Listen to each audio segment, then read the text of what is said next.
If you're a supplier who's trying to land that Walmart account, you're going to love to hear from our next guest. Robert Mock is with Ocean's Halo and has recently gone through the process of bringing his product to the Walmart shelves. Great to have you here, Robert. Thank you, Jared. First of all, I'm interested in Ocean's Halo. Tell us how you became inspired to come up with this line of snacks. So our company started with 4 dads. And you're one of the dads? I'm one of the dads. And it's a fun story. When my family moved out to the West Coast, to California, I was introduced to seaweed for the first time. And I found another fellow dad at the school, and he grew up eating seaweed. And we talked about how he grew up on seaweed, I grew up on potato chips and tortilla chips. Wouldn't it be neat if we could come up with a seaweed chip? And then we launched our first product, the seaweed chip. Since then, we've really innovated, and we've launched several great new products, and we've had a lot of fun. But the company was really started on 4 dads and delivering something that's nutritious and great tasting for our kids. Now, seaweed, very competitive category, especially being a protein on the go. So how does Ocean's Halo sort of differentiate from the competition? Well, our company is really mission driven, and I think the fact that we're all 40-something dads, we decided to do the company or start the company how we wanted to. And one of the big things we wanted to do was make an effort to make some changes.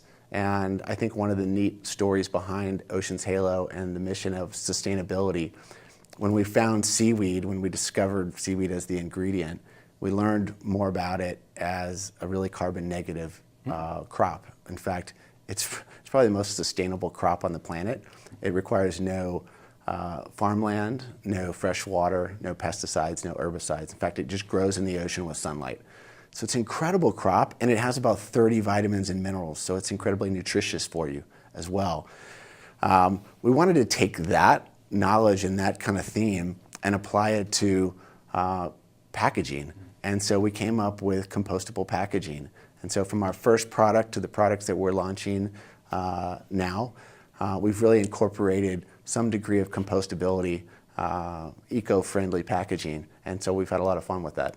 Now, like a lot of suppliers who are taking their product to a store, you probably go in thinking, I want it to go in this category or this area. It seems like Ocean's Halo products have a variety of places they could go. So is that part of the negotiation? Does it vary by who you work with? Well, I've always gotten the advice to know exactly where you want to be in a retailer's store before you have your meeting with your buyer. And I've tried to take that advice to heart, but the funny thing is that I think that it really depends on the particular retailer, maybe the geography, the region.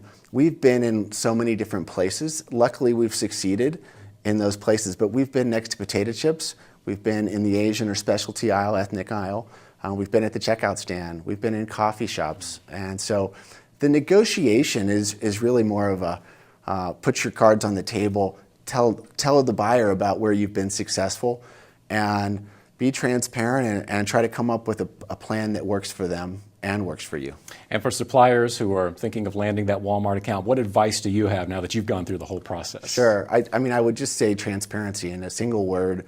Put your cards on the table, like I said, and tell them where your strengths are and where your weaknesses are, because they're really out there to help you because they need to win too. I mean, Walmart, we want to win with Walmart. Walmart wins, and so does Ocean's Halo. And I think you'll find that as long as you're telling people where where you have the most success and where you need a little help, you come together as a team and figure it out. We appreciate your time, Robert. Thank you so much for being with us. Thank you very much.